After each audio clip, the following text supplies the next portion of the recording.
Praise the lord. దేవుని నామమునకు మహిమ కలుగును గాక. అలాగే ఈ పరిశుద్ధ వివాహంలో కాసేపట్లో జతపరచబడబోచున్నటువంటి వధూవరులు స్టీఫెన్ ప్రసాద్ అండ్ జ్యోతిర్మయికి కూడా ప్రభు పేరిట శుభములు.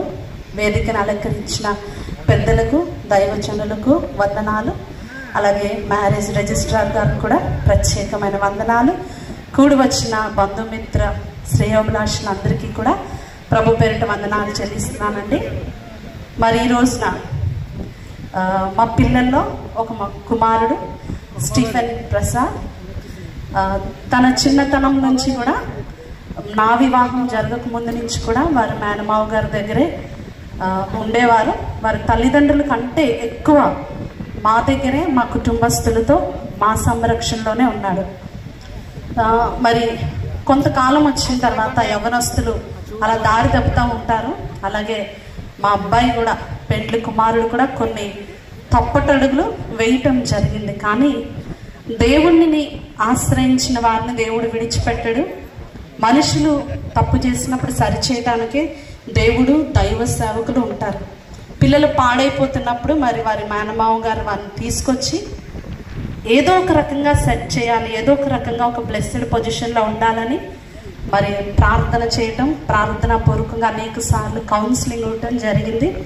మరి దేవుని యొక్క మహాకృప నేను నమ్ముతాను. అద్భుత కార్యాలు ఊరికనే జరగవు, మనుషుల ప్రయత్నముతో అస్సలు జరగదండి. ఖచ్చితంగా దేవుని హస్తము ఉండాలి. ఉంటేనే కానీ ఒక కార్యం అనేది ఘనముగా జరగదు. మనం అనుకుంటే, మన దగ్గర ఉంటే ఏది కూడా జరగదు. మనం ఎప్పుడైతే ఆయన బలిష్టమైన రెక్కల క్రిందకు వెళతామో అప్పుడే ఆయన కార్యాలు జరుగుతాయి. కానీ దేవుని యొక్క ప్రేమ ఆయన మాట ఇచ్చి నెరవేరుస్తాడు. తల్లి ప్రేమను మించిన గొప్ప ప్రేమ. ఆయనే తన కుమారుని ఈ స్థితిలో ఆశీర్వదించాడు. స్టీఫెన్ చూసినప్పుడు నాకు చాలా హ్యాపీ అనిపించింది. ఎందుకంటే ఈ రోజు కోసం తనకంటే ఎక్కువగా ప్రార్థన చేసిన సంఘము, కుటుంబము, సేవకులు ఉన్నారండి. దానిని బట్టి దేవుడు ఆశీర్వాదకరంగా ఈరోజు ఈ దినంలోకి నడిపించాడు. ఎందుకంటే ఒక గొప్ప సేవకుడు, దైవ స్వరూపి మినిస్ట్రీస్ యొక్క వ్యవస్థాపకులు, అయ్యగారి యొక్క కుమార్తె తనకు జీవిత భాగస్వామిగా రావటం అనేది తనకి దేవుడు చేసిన ఒక గొప్ప మేలు. దేవుని వాక్యం సెలవిచ్చినట్లుగానే భార్య దొరికిన వారికి మేలు దొరుకుతుంది. ప్రార్థనా పూర్వకంగా పుట్టిన కుమార్తె కాబట్టి తన జీవితంలో ఇంకా ఆశీర్వాదకరంగా ఉంటుందని నేను నమ్ముచున్నాను. ఇప్పటి వరకు ఉన్నదానికంటే ఎక్కువగా ఉంటుందని నమ్ముచున్నాను. అయితే ఒక్క మాట చెప్పి, దైవ సేవకులు మంచి మాటలు చెప్పారు. నేను ఒక్క మాట చెప్తానండి. పరిశుద్ధ గ్రంథంలో ప్రతి వర్డ్ కూడా బ్లెస్డ్ వర్డే. నేను ఒక మాట ఇప్పటి వరకు చెప్పినవన్నీ విన్నారో వినలేదో తెలియదు, కానీ స్టీఫెన్ అండ్ జ్యోతిర్మయి మీ ఇద్దరికి ఒక మాట చెప్తానండి. మనందరికీ తెలిసిన ఒక గొప్ప physicist and scientist Stephen Hawkings ఒక మాట చెప్తారు. 2 important tools are very important for a human అని. ఒక మానవునికి 2 చాలా ప్రాముఖ్యమైన ఏమంటారు ఆయుధాలు లాంటివి ప్రతి మనిషికి తన జీవితంలో అవసరం అంట. అవేంటంటే స్మైల్ అండ్ సైలెన్స్. ఎందుకో తెలుసా అండి? స్మైల్ ఏం చేస్తుందంటే it solve many problems and silence avoid many problems.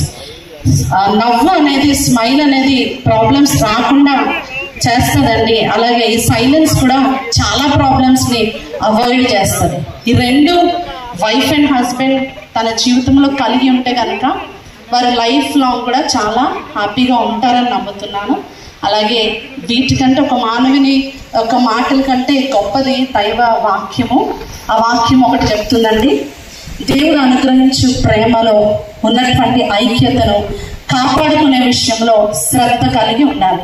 Wife and husband అవటం, పెళ్లి గ్రాండ్గా చేయటం, మ్యారేజ్ని వండర్ఫుల్గా చేయటం కంటే మీరు you should demonstrate your love.